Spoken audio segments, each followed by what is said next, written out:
कि भाई दूज के दिन, इस दीपावली के बाद जो भाई दूज आती है, इस दिन अपने भाई का हाथ पकड़कर जो बहन यमुना जी में डुबकी लगाती है, उस भाई और उस बहन को कभी यमराज के पास नहीं जाना पड़ता, मतलब नरक नहीं जाना पड़ता।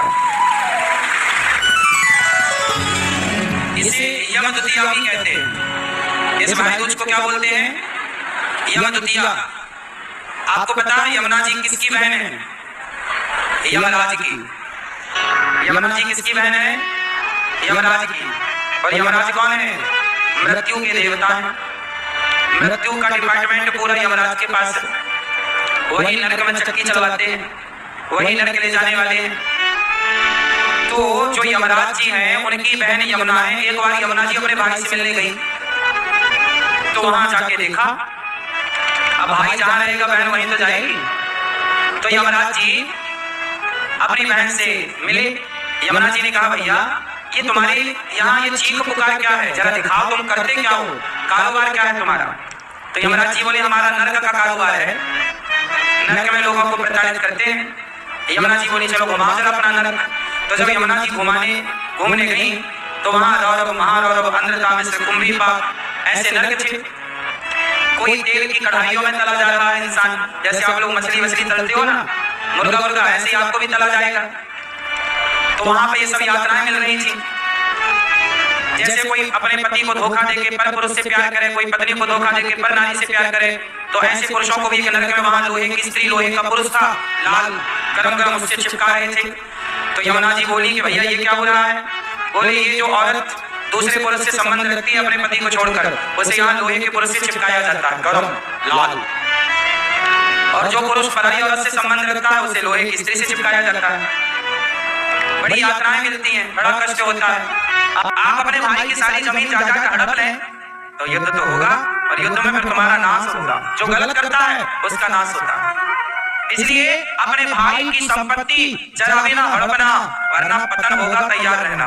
तुम्हारे सामने तुमने हड़पा तो तुम्हारी आंखों के सामने तुम्हारा सर्वनाश होगा। भाई का ही धन क्यों ना हो, एक रत्ती एक इंच भी मत लेना।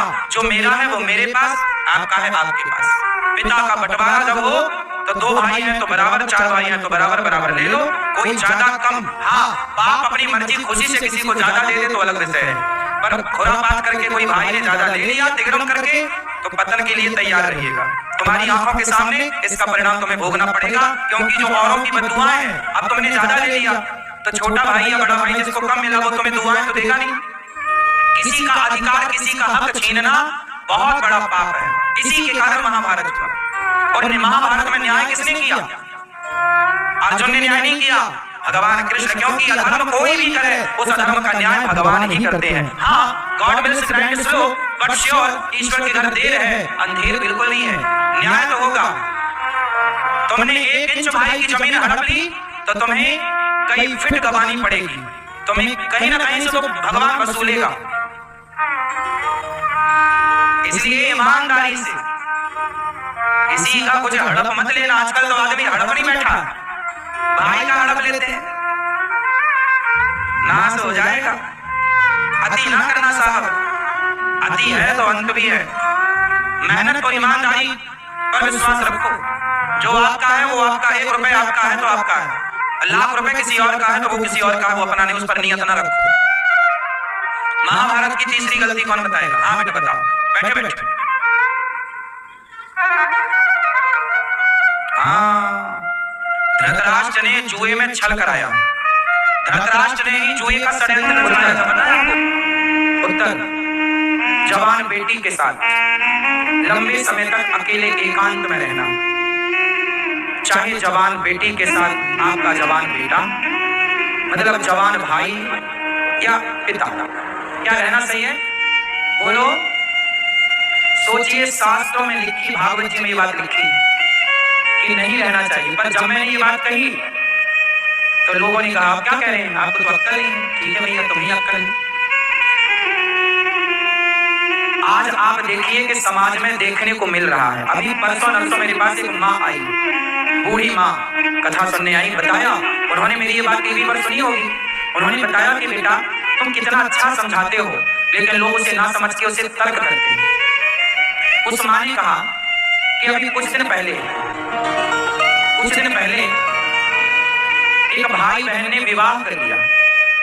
पढ़ने गए कहीं, साथ में रहते थे, दोनों जवान, दोनों ने विवाह कर लिया। माँ बाप को सूचना मिली कि बच्चों ने विवाह कर लिया, बेटा बेटी, तो माँ बाप ने आत्महत्या कर ली।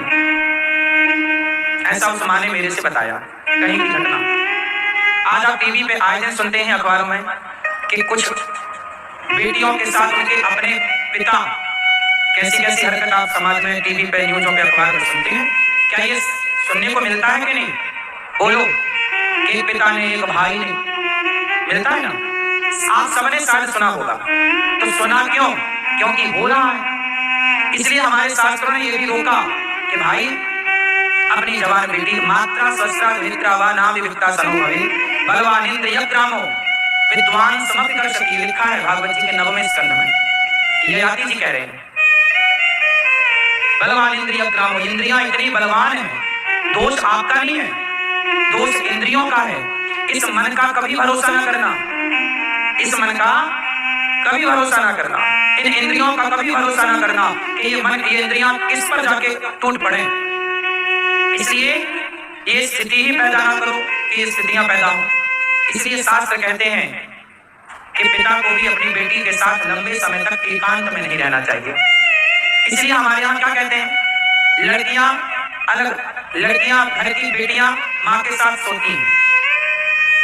हाँ ना, लड़कियों का उठना बैठना अलग है, लड़कों का उठना बैठना अलग है।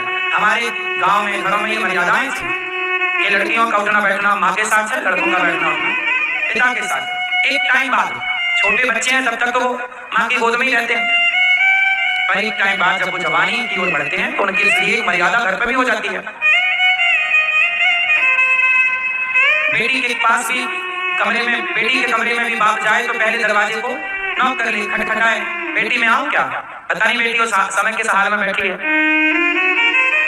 ये मर्यादा, एक शिष्टाचार है कि पिता भी जाए बेटी के कमरे में तो वो दरवाजे को खटखटा के जाए, डायरेक्ट ना घुसे। सही कि गलत? हाँ, माँ जा सकती है डायरेक्ट बेटी के कमरे में। कौन जा सकती है डायरेक्ट? माँ जा सकती है, माँ को कोई रोक टोक नहीं है। तो ये मर्यादाएं हमारे ऋषि मुनियों ने बनाई। अब इन मर्यादाओं की आज बात करें तो आज के युग में लोगों को सिर से ऊपर जाती हैं ये बातें। क्या बोल रहे हो आप? समाज में हो रहा है भैया। इसलिए हमारे ऋषि मुनियों ने हजारों लाखों साल पहले बोल दिया कि इसका भी ध्यान रखना कि किसके साथ कैसे व्यवहार करना, बेटी के साथ कैसा, बहन के साथ कैसा। एक मर्यादा तो सबके लिए। अब इस पर भी लोगों ने बातें की। समझदार के लिए समझाओ, मूर्खों को कैसे समझाओ?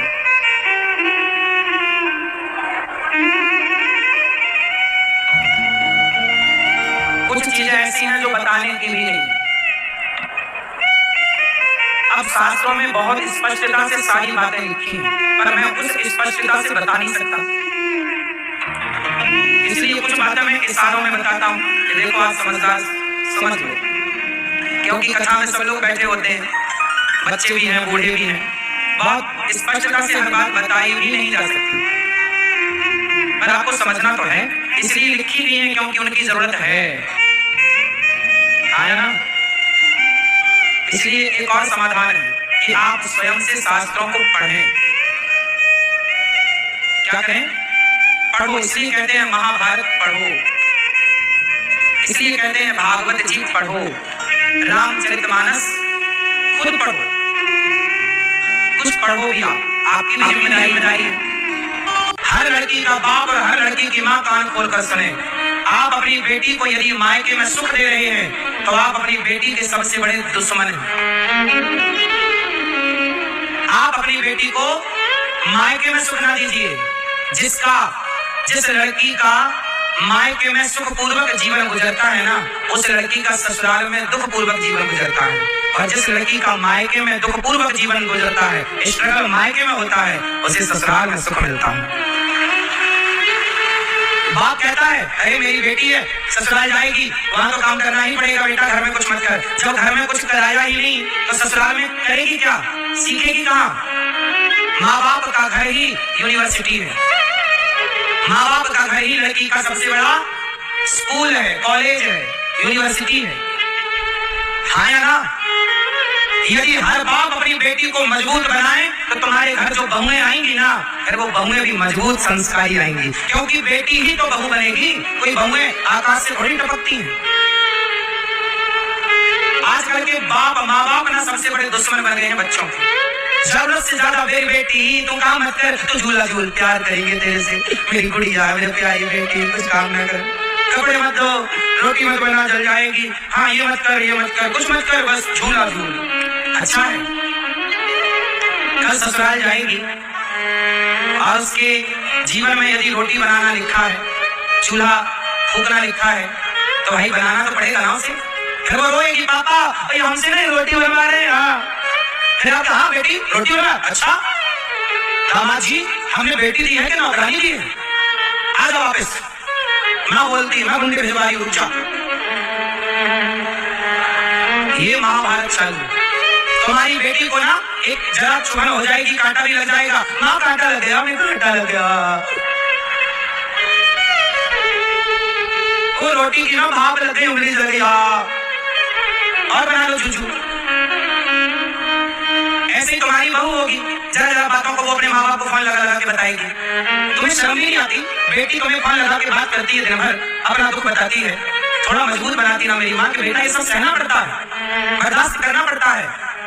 फिर कोई घर ना चलेगा, क्योंकि बेटियां आजकल बड़ी लापरवाह हो रही हैं। सबको सुख चाहिए। आजकल लड़कियां कहती हैं बहू है, कोई नौकरानी थोड़ी है। दिल्ली की सच्ची घटना बोल रहा हूँ, एक बहुत बड़े बाप की बेटी का ब्याह हुआ, सच्ची घटना। आप समझना कि देखो आज हमारा स्तर कितना गिर गया है आज के युग में। आज क्या होता है, एक लड़की का ब्याह हुआ, बहुत बड़े घर की लड़की, करोड़ नहीं अरबपति लड़का था और अरबपति लड़की, दोनों बराबर के थे।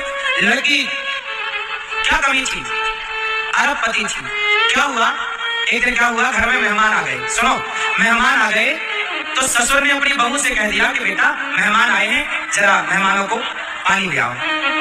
अब बताओ, ससुर ने कह दिया कि मेहमान आए हैं, जरा बहू क्या ले आओ पानी, तो बहू बिगड़ गई। क्या कह रहे हैं आप, मैं कोई नौकरानी हूँ, ये काम नौकरों का है, आप बहू लाए कि नौकरानी लाए? भैया उसने ससुर को डांट दिया सबके बीच में कि मैं कोई नौकरानी हूँ। आजकल ना पानी वानी लाने के लिए लोग नौकर रखते हैं, तो बहुओं को लगता है कि यार ये काम तो नौकर का है। आजकल आपके घर में रोटी बनाने वाले नौकर होते हैं, तो उनको लगता है कि यार ये काम तो नौकर का है। आजकल ना पानी पिलाना भी नौकरों का काम हो गया मेहमानों को, जबकि पहले ये काम घर के लोग करते थे, मेहमानों को पानी पिलाना। मेहमान आए, हमारे मौसा आए, फूफा आए, तो हम लोग उनके पांव धुआ करते थे, ये परंपराएं थी।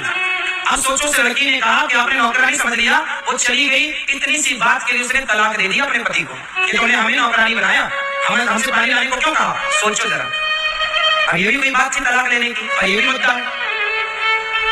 तुम काम ना करोगी ना तो बीमार भी पड़ जाओगी। चला लो फिर गृहस्थी कैसे चलेगी? इसलिए आप अपनी बेटियों को क्या दे रहे हैं? बहुत सुख दे रहे हैं। रोगे तुम तो तुम तो मर जाओगे टाइम से, लेकिन बेटियां तुम्हारे मरने के बाद घुट घुट के मरेंगी, क्योंकि सीखा नहीं ना कुछ करना, सहना नहीं सीखा। माता सीता के जीवन में संकट आया, पति ने घर से निकाल दिया समाज के कहने से। वो सीता मैया कुल्हाड़ी लेकर जंगल की लकड़ियां काटती रही, लोग उसको